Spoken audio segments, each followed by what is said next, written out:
What's up, guys? Welcome back once again. My Fake Pie for 1 year episode 24 में आपका स्वागत है। इस एपिसोड में बहुत कुछ है, लाइक उमंग और हयाती की बेडिंग रिसेप्शन और दादी का मनाना और मानना। सो ये एपिसोड बहुत ही इमोशन से भरा है, लाइक प्यार, इमोशनल एंड फनी मोमेंट्स, बहुत कुछ है। तो ये एपिसोड बहुत ही क्रेजी होने वाला है। सो अगर आपने इस कहानी का प्रीवियस पार्ट नहीं देखा तो वीडियो के डिस्क्रिप्शन में आपको सभी पार्ट्स का लिंक मिल जाएगा। तो कहानी शुरू करते हैं। उमंग कार ड्राइव करके अपने लंदन रेसिडेंस पे आई। उसने कार को गैराज में लगाया, फिर हयाती को कार से उतारा।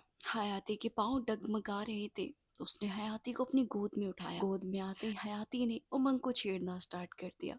कभी उसके गालों को टच करती, कभी उसके होठों को। उमंग को हंसी आ रही थी, लेकिन वो खुद को कंट्रोल करती है। दरवाजे के पास जाते ही जेम्स दरवाजा खोलता है। Is everything okay? या जेम्स, एवरीथिंग इज फाइन। दादी और माँ, हाँ हाँ, दादी और माँ आ चुकी है। ओके। उमंग हयाती को कमरे में लेके गई। जैसे ही हयाती और उमंग गेस्ट रूम में गए, उमंग ने दरवाजा बंद किया। हयाती खिड़की के पास गई, बाहर जाने लगी। वो चिल्लाने लगी, London, you are so beautiful. उसकी इस हरकत से उमंग को हंसी आ गई। उमंग की हंसी छूट गई।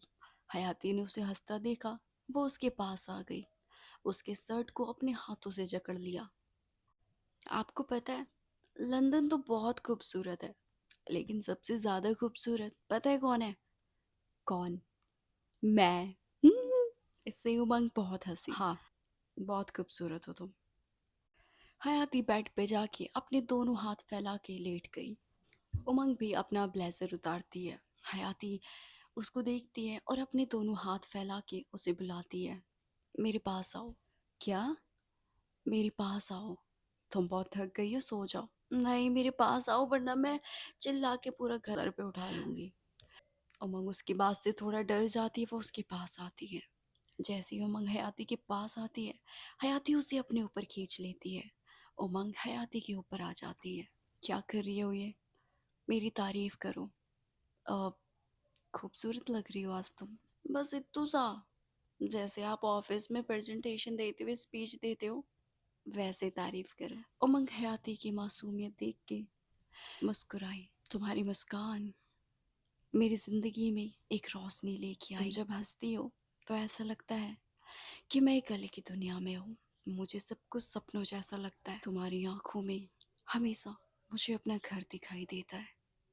हयाती ये सुन के मुस्कुराती है। वो उमंग के गालों पे अपना हाथ रख के उसके माथे को चूम लेती है। उमंग भी धीरे से हयाती के होठों की तरफ बढ़ती है, उसके होठों को चूम लेती है। हयाती शर्माने लगी। वो उमंग को अपने ऊपर से हटाती है, लेकिन उमंग हटती नहीं। उसके दोनों हाथों को पकड़ के उसके गर्दन पे, उसके गालों पे और दोबारा उसके होठों को चूमने लगती है। क्या कर रही हूँ? मुझे शर्म आ रही है। अच्छा, तो बुलाया क्यों? मैं तो चुपचाप खड़ी थी ना। हाँ हाँ, पर मुझे शर्म आ रही है। उमंग ने हयाती को अपनी बाहों में भर लिया। दोनों कुछ देर एक दूसरे से लिपटे रहे। बाहर बारिश शुरू हो गई थी। हयाती धीरे से उमंग के कान के पास कहती है, अगर हम दोनों को कोई ऐसे देख लेगा तो? उमंग ने तुरंत आंखें खोली। क्या बकवास कर रही हो? क्यों देखेगा कोई हमें ऐसे? मैं फिर भी पूछ रही हूँ। चुप हो जाओ, सो जाओ। सो जाऊंगी, लेकिन मुझे एक किस और चाहिए। ये सुन के उमंग मुस्कुराई। उसने दोबारा हयाती के होठों को चूम लिया और उसे अपनी बाहों में भर लिया। कमरे की लाइट बंद हुई। लंदन की खामोश रात और उस खामोशी के बीच हयाती और उमंग का प्यार अपनी चरम सीमा पे था। रात काफी अच्छी बीती। सुबह के करीब 7 बजे हर बार की तरह हयाती की आंख पहले खुली। उसने अपनी आंख मलते हुए आसपास देखा। उसके थोड़ा सिर में भी दर्द हो रहा था। उसने फिर उमंग को देखा। उमंग को वैसा देख के हयाती शर्माने लगी। वो बेड से उठ के खिड़की से बाहर देखने लगी। बाहर का मौसम देखने के बाद हयाती फिर उमंग के पास आई। उमंग की आंख खुल चुकी थी। हयाती धीरे से उमंग की गोद में बैठ गई, उसके माथे को चूमा। आपको पता है, आप सोते हुए बॉस नहीं लगते, आप सोते हुए बेबी बॉस लगते हो। आज से मैं तुम्हारी बेबी बॉस। कराए उसने हयाती को फिर से गले लगा लिया। तभी बाहर से आवाज आई, हाँ डॉक्टर आ रहे हैं, डॉक्टर आ रहे हैं। ये सुन के हयाती उमंग एक दूसरे से अलग हुए। डॉक्टर? दोनों तुरंत दोनों ने तुरंत कपड़े पहने और कमरे से बाहर आए। बाहर आते ही उमंग और हयाती ने देखा कि ड्राइंग रूम में सोफे पे दादी बैठी है। उनकी तबीयत कुछ सही नहीं लग रही। दादी के चेहरे पे थकान दूर से दिखाई दे रहा था। नंदिनी माँ भी दादी के पास बैठी थी। दादी को ऐसा देख उमंग को काफी चिंता होने लगी और हयाती को भी। उमंग से रहा नहीं गया, वो दादी के करीब आई। दादी, क्या हुआ आपको? दादी ने आँख खोल के उमंग को देखा लेकिन कुछ नहीं कहा। उन्होंने अपनी नज़र दूसरी तरफ मोड़ ली। उमंग को इस चीज़ से काफ़ी तकलीफ हुई लेकिन उसने अपने दर्द को अंदर ही पी लिया। हयाती से भी नहीं रहा गया। वो तुरंत दादी के सामने आई, उनके सामने बैठ गई। दादी, आप ठीक हो ना? पास में बैठी नंदिनी माँ कहती है, हाँ बस रात से थोड़ा चक्कर आ रहा है और इनको फीवर भी है और बीपी भी कम है। इतने में डॉक्टर भी आ गए। उन्होंने दादी का चेकअप किया। चेकअप करने के बाद घबराने की बात नहीं है, बीपी कम है और खाने पीने पे भी ध्यान दीजिए और आप टेंशन बहुत लेती हैं लगता है। टेंशन मत लीजिए और 2-3 दिन अच्छे से आराम कीजिए, ठीक हो जाएंगी आप। दादी को ज़्यादा कुछ नहीं हुआ। ये सुन के सब ने राहत की सांस ली। डॉक्टर चले गए। कुछ ही देर में दादी उठने लगी। हयाती तुरंत उनके पास आई। नहीं दादी, आप रेस्ट करो। दादी मानी नहीं, वो फिर भी उठने लगी। हयाती ने धीरे से अपना हाथ बढ़ाया सहारा देने के लिए। दादी ने हयाती को देखा नहीं लेकिन जो हयाती ने अपना सहारा दिया था दादी उसे स्वीकार करती है। हयाती दादी को अपने कंधे पे हाथ रखवाती है। हयाती धीरे से दादी को उनके कमरे तक ले गई और धीरे से दादी को उनके बेड पे बिठाया। कंबल भी उनके ऊपर उड़ा दिया। दादी, अब बताइए आपको क्या खाने का मन कर रहा है, मैं अभी आपके लिए बना देती हूँ। नहीं, घर के इतने स्टाफ हैं, वो बना देंगे। नहीं दादी, जब तक आप ठीक नहीं हो जाती आप सिर्फ मेरे हाथ का खाना खाओगी। आप बताओ आपको क्या खाना है? फिलहाल मुझे बस एक गुनगुना पानी पिला दे। ठीक है दादी। कुछ ही देर में हयाती गुनगुना पानी लेके आई। कमरे के बाहर उमंग खड़ी थी। वो अंदर आना चाहती थी लेकिन उसे पता था कि अभी सही माहौल नहीं है। हयाती ने दादी को गुनगुने पानी के साथ दवा भी दी। ये देख के दादी बोली, तुझे कैसे पता कौन सी दवाई कब देनी है? मुझे बहुत अच्छे से पता है दादी, क्योंकि मेरे घर में जब भी कोई बीमार होता था तो मैं उसकी देखभाल तब तक करती थी जब तक वो ठीक नहीं हो जाता। तो मुझे पता ये है। सुन के दादी के चेहरे की सख्ती थोड़ी कम हुई। वो मुस्कुराना चाहती थी लेकिन मुस्कुराती नहीं है। थोड़ी देर में मेरा सूप पीने का मन कर रहा है, अगर तुझे आता है तो बना दे। ठीक है दादी, आप मुझे आधा घंटा दो, मैं अभी सूप बना के लाती हूँ। हयाती धीरे से किचन में गई। पीछे से उमंग भी आ गई। हालांकि घर के स्टाफ खाना बना रहे थे। वो कहती है, आप लोग रेस्ट करो, आज का खाना मैं बनाती हूँ। सब लोग ये सुन के चौंक गए। आप क्यों खाना बनाएंगी? मैं बनाऊंगी, आप लोग रेस्ट करो। हयाती किचन में गई। सबसे पहले उसने दादी के लिए सूप बनाना शुरू किया। उमंग ये सब चुपचाप देख रही थी। सूप कुछ ही देर में बन के तैयार हो गया। हाँ, उम्मीद करती हूँ कि दादी को ये सूप पसंद आए। उमंग ये सुन के मुस्कुराई। वो हयाती के पीछे आके खड़ी हो गई। तुम ये सब मेरे लिए कर रही हो ना, कि दादी मान जाए और वो मुझे भी माफ़ कर दे? नहीं, मैं ये आपके लिए नहीं कर रही हूँ, मैं अपने परिवार के लिए कर रही हूँ। परिवार? उन्होंने तो अभी हमें स्वीकार भी नहीं किया। हयाती मुस्कुराई और बोली, अपनाने का इंतज़ार नहीं करना, कभी कभी सेवा ही अपनापन बना देता है। ये सुन के उमंग कुछ बोल नहीं पाई। हयाती ने धीरे से उमंग का हाथ पकड़ा, उसके गालों पे किस की। घर के स्टाफ देखते रहे। हयाती सूप लेके दादी के कमरे में चली गई।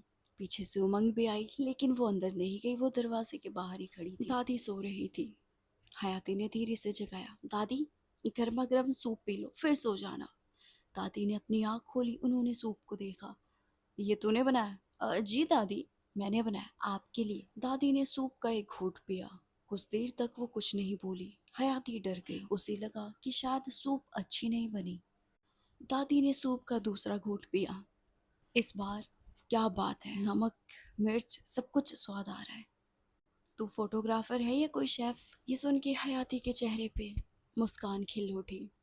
दरवाजे के बाहर खड़ी उमंग भी सुन रही थी। वो भी मुस्कुराने लगी।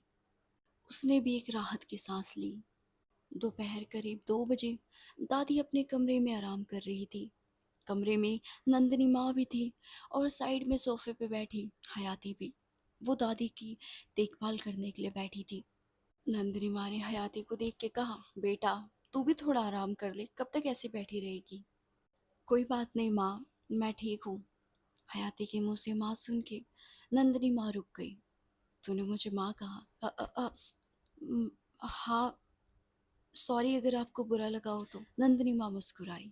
वो हयाती के पास आई। दादी सो रही थी। हयाती को वो थोड़ा दूर लेके गई। मुझे बुरा नहीं लगा, मुझे बहुत अच्छा लगा। और जितने बेसब्री से तुम दोनों इंतज़ार कर रहे हो कि दादी तुम दोनों को स्वीकार करे, उतने ही बेसब्री से मैं इंतज़ार कर रही हूँ, ताकि मैं भी अपने दोनों बच्चों को सबके सामने गले लगा सकूँ, ऐसे कोने में आके बात ना करना पड़े। दरवाजे के बाहर खड़ी उमंग भी सुनती है, उससे रहा नहीं जाता, वो कमरे के अंदर आ जाती है। उमंग को नंदिनी माँ देखती है, थोड़ी इमोशनल हो जाती है, लेकिन अपने इमोशंस पे कंट्रोल करती है। तभी दादी माँ की आँख खुली। उन्होंने धीरे से आवाज़ दिया। वो नींद में ही आवाज़ लगाई, हयाती। हयाती तुरंत दादी के पास गई। उमंग कमरे से बाहर चली गई। जी दादी, मुझे बगीचे में ले चल, मुझे इस कमरे में घुटन सी हो रही है। ठीक है। हयाती धीरे से कमरे में रखा व्हील चेयर लेके आई। ओए क्या कर रही है? दादी आप इस पे चलेंगे आराम से। ओए, इतनी भी बुढ़ी नहीं हुई हूँ, चल सकती हूँ मैं। अब ठीक है दादी, लेकिन आप मेरा हाथ पकड़ के चलेंगे। ठीक है। दादी बेड से उतरी। हयाती ने उनका हाथ पकड़ा और उन्हें उन्हें राठौर रेसिडेंस के गार्डन में ले गई। लंदन की ठंडी हवा चल रही थी। बगीचे में रंग बिरंगे फूल, चिड़ियों के चहचहाने की आवाज़ें आ रही थी। दादी धीरे धीरे गार्डन में टहल रही थी। हयाती भी दादी के कदम से कदम मिला के आगे बढ़ रही थी। दोनों कुछ देर चुप रहे। फिर दादी ने कहा, तूने क्या बताया था तेरे घर में कौन कौन है? दादी, मेरी माँ है, मेरी एक छोटी बहन है और मेरी नाना जी है। अच्छा, छोटी बहन क्या करती है? अभी 10वीं में है, डॉक्टर बनना चाहती है और उसका सपना पूरा करना मेरा सपना है। ये सुन के दादी मुस्कुराई। फिर दादी ने अपनी मुस्कान रोक ली। ये देख के हयाती मुस्कुराते हुए बोली, आप मुस्कुराते हुए अच्छी लगती हो दादी, मुस्कुराया करो। अब मैं कहाँ मुस्कुरा रही हूँ दादी, मैं फोटोग्राफर हूँ, मैं चेहरे देखती नहीं पढ़ती हूँ। ये देख के दादी ने हयाती को देखा और वो मुस्कुराने लगी। उन दोनों को दूर खड़ी उमंग देख रही थी और वो मुस्कुरा रही थी। वो मनी मन में हयाती को थैंक यू बोलती है। थैंक यू हयाती, मेरी ज़िंदगी में आने के लिए और मेरी लाइफ को ट्रैक पे लाने के लिए। शाम के करीब 5 बजे ड्राइंग रूम में बैठी लैपटॉप यूज़ कर रही थी। वो अपने ऑफिस के कुछ इंपॉर्टेंट ईमेल देख रही थी। वहाँ गार्डन में दादी अभी भी बैठी थी और हयाती भी। फिर हयाती धीरे से अंदर गई। उसने उमंग को देखा, वो उसके पास आई, उसके पास आके बैठ गई। उमंग ने लैपटॉप बंद किया। अब थैंक यू। किस लिए? क्योंकि आज तुमने जो इतने दिनों से बोझ चल रहा था, इतने दिनों से खामोशी चल रही थी, उस खामोशी को तुमने तोड़ दिया। कैसा लगा जब दादी ने तुम्हारे सूप की तारीफ की? कैसा लगा जब तुम दादी का हाथ पकड़ के उन्हें घुमा रही थी, उन्हें गार्डन में लेके जा रही थी? हयाती सुन के मुस्कुराई और बोली, ऐसा लग रहा था कि मानो भगवान मुझे कह रहे थे कि बेटा बस थोड़ा सा और सब्र करो, तुम्हें तुम्हारी मेहनत का फल बहुत जल्दी मिलने वाला है। ये सुन के उमंग मुस्कुराई। थैंक यू हयाती, मैंने कभी सोचा नहीं था कि मेरे परिवार के लिए कोई इतना करेगा। आप गलत बोल रहे हो। मतलब कि ये सिर्फ आपका परिवार नहीं है। जिस दिन मंदिर में मैंने आपके साथ 7 फेरे लिए थे, उसी दिन आपका परिवार हमारा परिवार हो गया। उमंग ने कुछ नहीं बोला। वो धीरे से हयाती की तरफ झुकी और हयाती के माथे को चूम लिया और उन दोनों को दूर खड़ी दरवाजे पे दादी ने देख लिया। कुछ नहीं बोला, बस चुपचाप दोनों को देखा। पता है हयाती, जिस दिन दादी हम दोनों को स्वीकार कर लेगी ना, उस दिन मैं खुद अपने हाथ से तुम्हें मिठाई इन दोनों की नोक झोंक चुपचाप दादी सुन रही थी। दोनों की नज़र दादी पे गई। जैसे ही दादी ने देखा कि उन दोनों ने दादी चुपचाप अपने कमरे में चली गई। दोनों सोफे से खड़े हो गए। उन दोनों ने एक दूसरे को देखा और फिर स्माइल किया। रात को सोने का समय। हयाती और उमंग काफ़ी खुश थे। उन दोनों को कुछ अलग अलग महसूस हो रहा था। हयाती काफ़ी खुश थी और उमंग भी। दोनों खुशी खुशी सो। अगली सुबह करीब 10 बजे। आज पूरे घर का माहौल बहुत ही अलग था। काफ़ी पॉजिटिव वाइब्स आ रही थी। दोनों बिस्तर से उठे ही थी, कमरे का दरवाज़ा नॉक होता है। हयाती दरवाज़ा खोलती है। कमरे के बाहर नंदिनी माँ। माँ, गुड मॉर्निंग माँ। Good morning. गुड मॉर्निंग हयाती, दादी तुम दोनों को बुला रही है। कि क्या? हाँ, उमंग को बोल देना जल्दी से तैयार होके आ जाए। ठीक है माँ। हयाती ने दरवाजा बंद किया। उसने तुरंत उमंग को उठाया। उठो। क्या हुआ? दादी हम दोनों को बुला रही है। दादी का नाम सुनते ही उमंग तुरंत उठ गई। क्या? हाँ। कुछ ही देर में दोनों तैयार हो गए, ड्राइंग रूम में पहुंचे। दादी वहां पहले से ही बैठी थी। दादी के चेहरे पे बहुत ही गंभीर था। ऐसा लग रहा था कि वो कुछ कहने वाली है। उमंग धीरे से दादी के पास आके खड़ी हो गई। गुड मॉर्निंग दादी। दादी ने उमंग को देखा। उनके आंखों में कोई गुस्सा नहीं, बस एक शांति। दादी, आपने बुलाया? दादी ने कुछ देर तक उमंग और हयाती को देखा और फिर कहा, हाँ, बैठो मेरे पास। हयाती और उमंग साथ बैठ गए। कमरे में पूरी तरीके से सन्नाटा। वहां पे उमंग के फादर विक्रम सिंह राठौर भी थे और उमंग की माँ भी। कुछ देर तक सब लोग एक दूसरे को देखने लगे। फिर दादी ने गहरी सी सांस ली और उन्होंने उमंग को देखा। उमंग पहले से ही दादी को देख रही थी। उमंग, अच्छी दादी, जब मुझे तेरी उस कॉन्ट्रैक्ट वाली शादी का पता चला तो उस दिन मेरे पैरों के नीचे से जमीन खिसक गई। मुझे ऐसा लगा कि ये मेरी पोती नहीं है।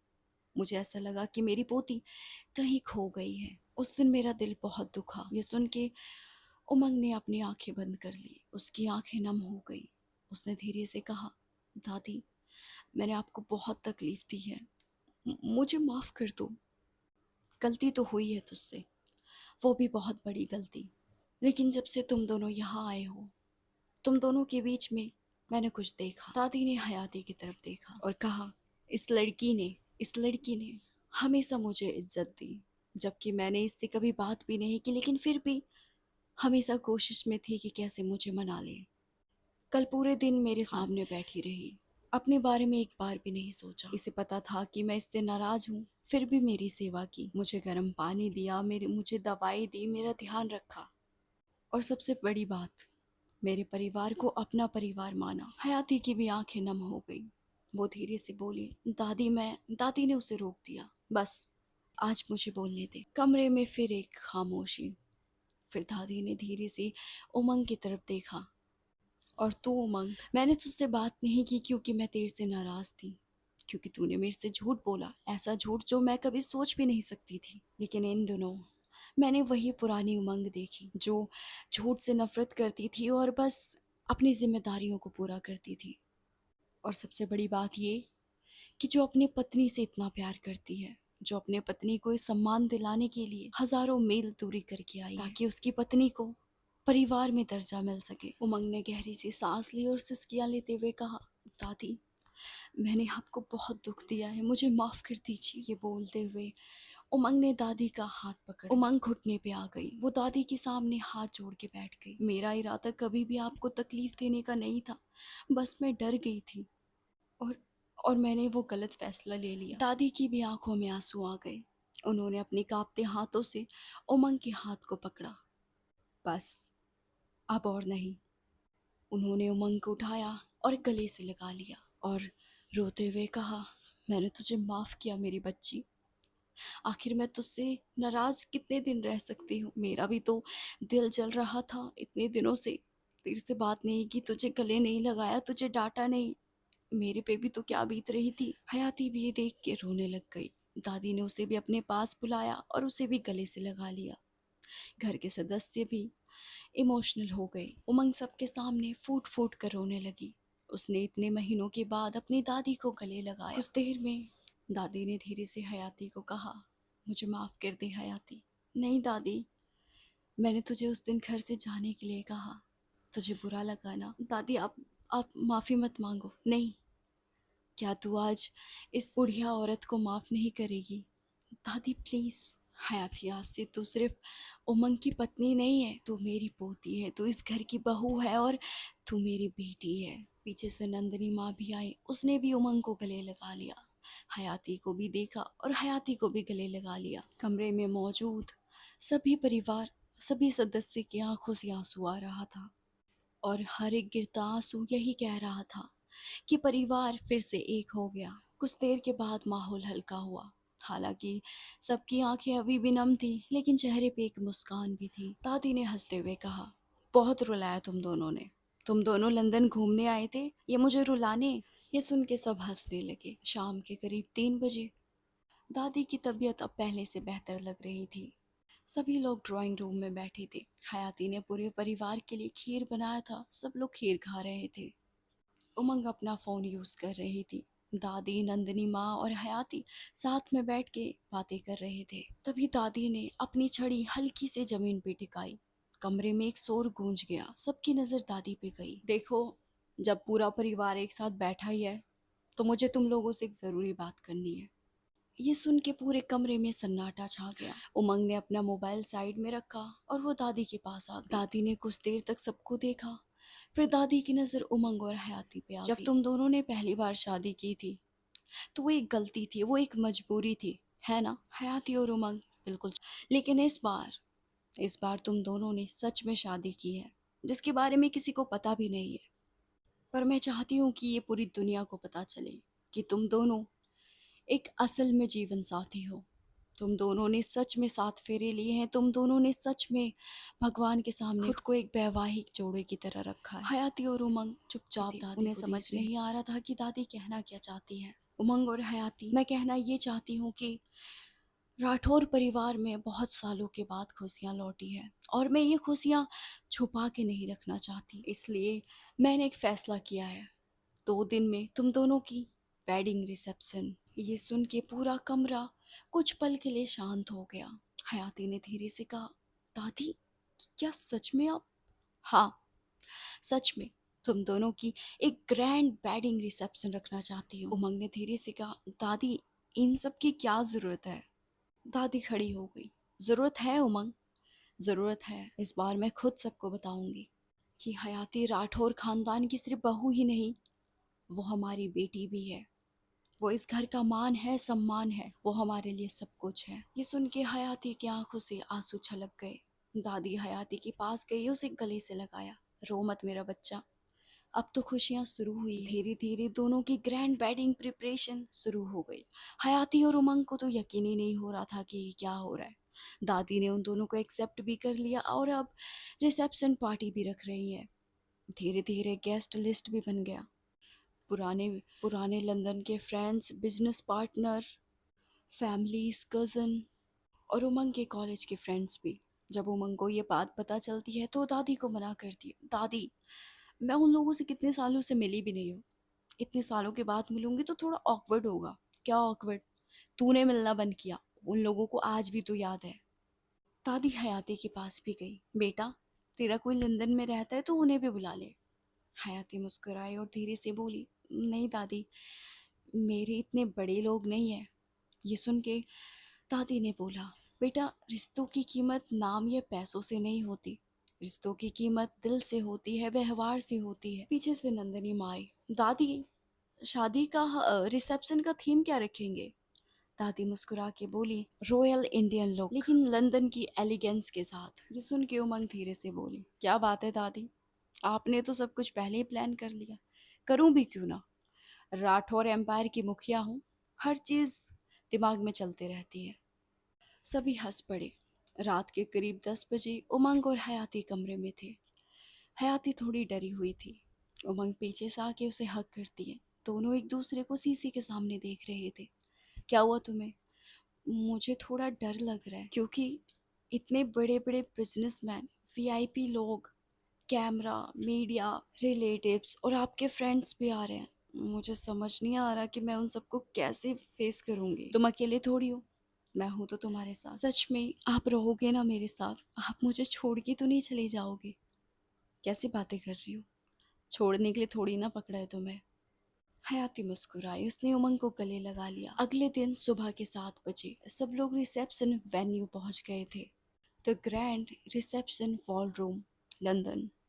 पूरा बॉल रूम सुंदर झूमर, सुंदर फ्लावर्स और बलून से सजा हुआ था। स्टेज के पीछे एक बहुत ही बड़ा एलईडी स्क्रीन लगा था जिस पे लिखा था, celebrating the new beginning of Umang and हयाती। उस बॉल रूम में बहुत बड़े businessman, VIP guest, relatives, friends, सभी लोग आए थे। हर तरफ चमक धमक, धीमा म्यूजिक, शोर शराबा, हंसी मजाक। वहीं वेन्यू के एक कमरे में हयाती शीशे के सामने बैठी थी। उसने रॉयल इंडियन वेडिंग लहंगा पहना था, बहुत भारी और बहुत खूबसूरत। पीछे से उमंग आई। दोनों ने एक दूसरे को देखा। हयाती तुरंत चेयर से उठी और उमंग को गले लगा ली और वो रोने लगी। क्या हुआ तुम्हें, रो क्यों रही हो? पता नहीं, मुझे बहुत घबराहट हो रही है। ये सुन के उमंग मुस्कुराई। उसने हयाती के गालों पे अपना हाथ रख के उसके माथे को चूम लिया। घबरा क्यों रही हो? हमारी असली शादी तो अब हो रही है। इतने सारे लोग, मेरे तो पाँव लड़खड़ा रहे हैं, कहीं मैं गिर ना जाऊं। अगर तुम गिर गई तो मैं तुम्हें उठा लूंगी, फिर तो बहुत क्रेजी मोमेंट हो जाएगा, है ना? हयाती मुस्कुराई। और अगर मैं स्टेज पे स्पीच भूल गई तो तुम मुझे देख लेना और मुझे देख के तुम जो भी महसूस करती हो वो बोल देना। कोई ज़रूरत नहीं है कोई भी स्पीच को फॉलो करने की, ठीक है? आप जैसा बोलोगे मैं वैसे ही करूँगी। उधर वॉल रूम के एंट्रेंस पे होस्ट आता है। Ladies and gents, please welcome the new wedding couple Umang and Hayati. Mrs. Umang, Miss Umang Rathore and Miss Hayati Rathore. पूरा हॉल तालियों की गड़गड़ाहट से भर गया। धीरे से उमंग आगे बढ़ी हयाती का हाथ पकड़ के। दोनों जैसे जैसे आगे आ रहे थे सभी लोग चिल्ला रहे थे और तालियां बजा रहे थे। आसपास के मेहमान दोनों को देख के बातें कर रहे थे। वाओ, दोनों साथ में कितने अच्छे लग रहे हैं। हाँ, ऐसा लग रहा है कि ये दोनों स्वर्ग से उतरे हो। उमंग हयाती चुपचाप सबकी बातें सुन रही थी और आगे बढ़ रहे थे। वो दोनों स्टेज पे आ चुकी थी। वहां पे दादी भी आई। दादी ने दोनों को देखा, मुस्कुराई, माइक हाथ में लिया। Ladies and gentleman, attention please. आज मैं जो भी कहूंगी वो इसलिए नहीं कहूंगी कि मैं राठौर एम्पायर के चेयरमैन हूँ। आज मैं उमंग और हयाती की दादी बन के कहूंगी। सभी ध्यान से सुन रहे थे। सबकी नजरें दादी पे थी। जिंदगी कई बार हमें ऐसे मोड़ पे लाके खड़ा कर देती है जहां हमारे अपनों की, हमारे रिश्तों की परीक्षा होती है। उसी तरह उमंग और हयाती ने भी अपने रिश्तों की परीक्षा दी है। उन्होंने गलतियां की, बहुत बात छुपाई, लेकिन अंत में उन दोनों ने सच बोला क्योंकि उन्हें अपने रिश्ते पे भरोसा था, उन्हें एक दूसरे पे भरोसा था। दादी ने धीरे से हयाती की तरफ देखा। और मैं आपको ये भी बताना चाहती हूँ कि हमारी बहू हयाती इस घर में पहले मेहमान बन के आई थी और ये बात हमें भी नहीं पता था, लेकिन अब आज इसने सबका दिल जीत लिया है और आज ये सिर्फ घर की बहू नहीं, हमारी बेटी, हमारी जान बन गई है। दादी की स्पीच खत्म हुई। पूरा हॉल तालियों से भर गया और हयाती की आंख भी नम हो गई। दादी ने फिर कहा, और आज मुझे हयाती और उमंग पे गर्व है। उन दोनों ने जैसे अपने रिश्ते को संभाल रखा है, मेरा इन दोनों को सलाम है। हॉल फिर से तालियों से गूंज गया। दादी ने सबको शुक्रिया अदा स्टेज से नीचे उतरी। तभी होस्ट स्टेज पे आया और केक भी। लेडीज एंड जेंट्स, अब हमारे newly wedding couple Umang and हयाती केक कट करेंगे। Please chair them. सब लोगों ने क्लैप करना स्टार्ट किया। हयाती ने धीरे से चाकू उठाया। उसके हाथ कांप रहे थे तो उमंग ने उसका हाथ पकड़ा। केक कट होने के बाद हयाती ने केक उठाया। वो उमंग को खिलाना चाहती थी, उमंग ने रोक दिया। नहीं, पहले दादी को। हयाती ने दादी को देखा। वो स्टेज से नीचे उतरी।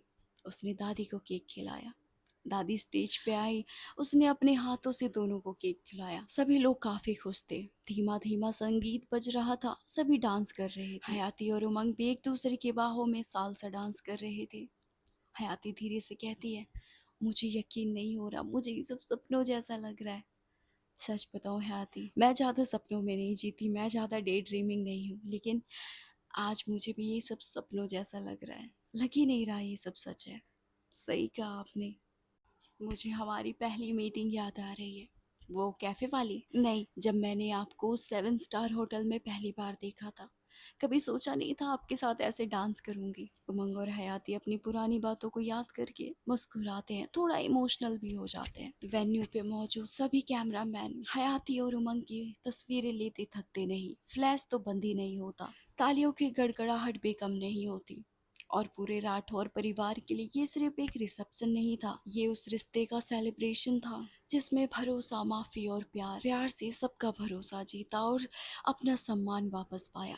सो पार्ट 24 के लिए बस इतना ही। आई होप कि आपको ये एपिसोड पसंद आया हो एंड नेक्स्ट एपिसोड भी बहुत ही क्रेजी होने वाला है। सो वीडियो पसंद आई तो वीडियो को लाइक करना, कमेंट करके ज़रूर बताना कहानी आपको कैसी लगी, और अभी तक चैनल को सब्सक्राइब नहीं किया तो प्लीज़ सब्सक्राइब ज़रूर कर लेना। आप मेरे इंस्टा पे भी फॉलो कर सकते हो ना, आप मेरे चैनल का मेंबरशिप भी ज्वाइन कर सकते हो।